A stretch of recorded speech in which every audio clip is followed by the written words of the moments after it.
बरेली में वक्फ संशोधन बिल के समर्थन में मुस्लिम राष्ट्रीय मंच के ब्रिज प्रांत के अध्यक्ष नदीम इकबाल के नेतृत्व में आज गांधी उद्यान बरेली में रोबिना, समीना खान, नसीम जहां, परवीन, शुमिला आदि ने वक्फ संशोधन बिल पर सरकार का समर्थन करते हुए पत्रकार वार्ता आयोजित कर वक्फ संशोधन बिल का समर्थन करते हुए कहा कि वक्फ संपत्तियों को जिस मकसद को लेकर वक्फ किया गया था, वक्फ करने वालों का वह मकसद पूरा नहीं हो सका क्योंकि देश भर की अधिकतर वक्फ संपत्तियां जिन पर गरीबों के बच्चों की शिक्षा के लिए स्कूल खुलना चाहिए थे या फिर अस्पताल खुलने चाहिए थे, जिससे कि मुस्लिम समाज के बच्चे बेहतर शिक्षा और बेहतर स्वास्थ्य सेवाएं हासिल कर सकें, बल्कि वक्फ संपत्तियों पर वक्फ माफिया कब्जा करते रहे और उन्हें निजी प्रॉपर्टीजों की तरह इस्तेमाल कर उनमें शॉपिंग मॉल और मार्केट बनाकर करोड़ों रुपए कमाने का साधन बना लिया। भाजपा सरकार में जब वक्फ संपत्तियों का सर्वे कराया तो चौंकाने वाला सच सामने आया।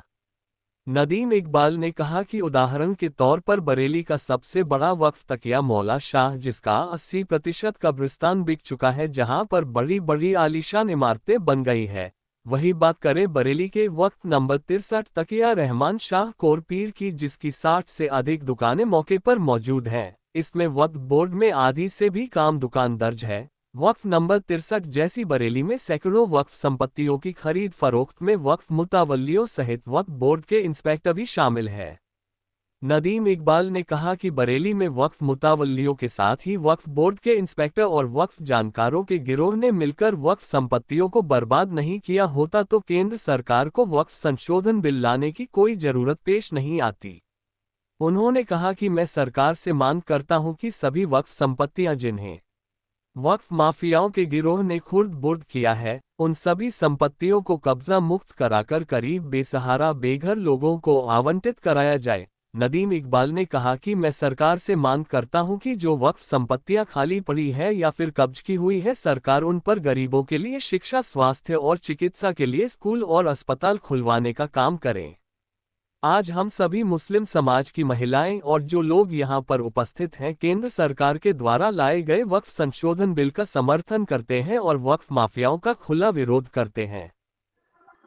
आज क्या कार्यक्रम हमने रखा है?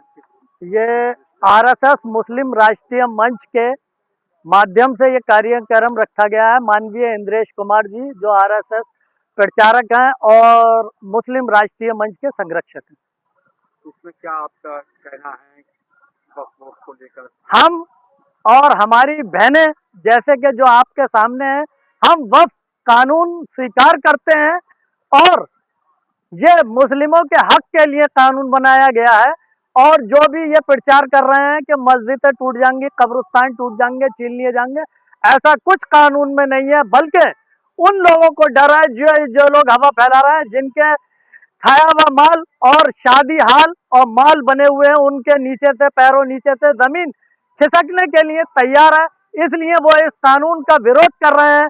हम इस कानून का जबरदस्त समर्थन करते हैं। इस कानून की 4 खूबियां बताइए क्या है जो मुसलमान इस कानून पर यकीन करते हैं? पहली बात तो इस कानून में अब महिलाओं को भी, हमारी मुस्लिम बहनों को भी वक्फ बोर्ड में शामिल होने की जगह दी गई। पहले से भी मुस्लिम महिलाएं वक्फ बोर्ड में सदस्य रही हैं। अब कानून में जो है खुलेआम पहले सदस्य रही होंगी, लेकिन अब वक्फ बोर्ड में वो मुतावल्ली भी बन सकती हैं, जैसे आदमी ही पहले मुतावल्ली और बनता क्या ऐसे कानून है जिसको और ये गरीबों के हक में कानून है कि जमीनें जो जिम्मेदारों ने और उन्होंने जो वक्फ की थी अच्छे समाज के लिए, गरीब समाज के लिए, पसमानदा समाज के लिए, उन गरीबों को हक, उनमें जमीन बांटी जाएगी। उन लोगों से छीन करके गरीब लोगों का भला होगा। जिन लोगों के कने गरीब लोगों के लिए मकान, रहने के लिए मकान नहीं है, इस कानून को आप पढ़कर देखिए, उनको रहने की व्यवस्था, गरीब अल्पसंख्यक को मकान बनाने की व्यवस्था दी गई है। अब तक अंबानी के जो वक्फ की जमीन पर बंगला बना हुआ, उस पर क्या कहना चाहेंगे? जी, सारी जमीनें जो भी वक्फ है, जमीनें जो भी वक्फ है, वो तोड़ी जाएंगी, चाहे कोई हो, अंबानी हो या कोई भी हो, सारी जमीनें वक्फ से छीनी जाएंगी। 20 करोड़ मुसलमान इसका विरोध कर रहा है, ये 2-4 लोग आप लोग पक्ष कर रहे हैं। ये 20 करोड़ मुसलमान जो विरोध कर रहा है, सिर्फ वो लोग हैं गुड्डू पप्पू का, जिनके ऊपर हाथ है, और जिन लोगों से उन्होंने कुछ मौलाना लोग इकट्ठा कर लिए हैं जो धरना प्रदर्शन कर रहे हैं। इसीलिए हम इस कानून का जबरदस्त समर्थन करते हैं। और लाखों मुसलमान उस दिन गांधी प्रेक्षागृह गांधी हाल में मौजूद था, जिन्होंने वफ इंद्रेश कुमार की देखरेख में बहुत बहुत मौलाना ही लोग थे, बैठे हुए थे, जिसका समर्थन हम लोगों ने किया और करते रहेंगे। क्या केंद्र सरकार अंबानी का बना हुआ बंगला भी खाली करवाएगी? वो जो भी वफ प्रॉपर्टी है सर, कानून का पालन तो हिंदुस्तान में किया ही जाएगा। जिस शहर में आप रहते हैं बरेली में आजाद इंटर कॉलेज में नगर निगम ने कब्जा करके टंकी बना ली है, क्या आप खाली करा रहे हैं? सारी वफ की जमीनें खाली कराई जाएंगी, वो चाहे किसी के कने हो, चाहे अंबानी के कने हो या किसी के कने हो, सारी वफ जमीनें लेकर के गरीब लोगों में बांटी जाएंगी, चाहे सरकारी कब्जे हो चाहे कुछ भी हो, उन लोगों में, गरीब लोगों में जमीनें बांटी जाएंगी। जो भी वफ कानून के अंतर्गत आती हैं, जिनके पास लीगल कागज नहीं है, ये जिन्होंने भी अंग्रेज लोगों की गुलामी करी थी, हमारा माल हम ही को दे दिया गया वापस, और वफ आज तक गरीब लोगों की इमदाद, मस्जिदों की तंजीम के लिए आज तक जो जमीनें वफ की गई थी, वो उनको ना तो मस्जिदों को आमदनी मिल पाई। आज मंदिर मस्जिदों की लड़ाई ना रह करके सिर्फ उससे जो प्रॉपर्टी अटैच है उसकी उसकी लड़ाई रह गई है, और लाखों करोड़ों रुपए की संपत्ति है। यहाँ तक अब ये मामला सुप्रीम कोर्ट पहुंचा हुआ है, तो क्या लगता है?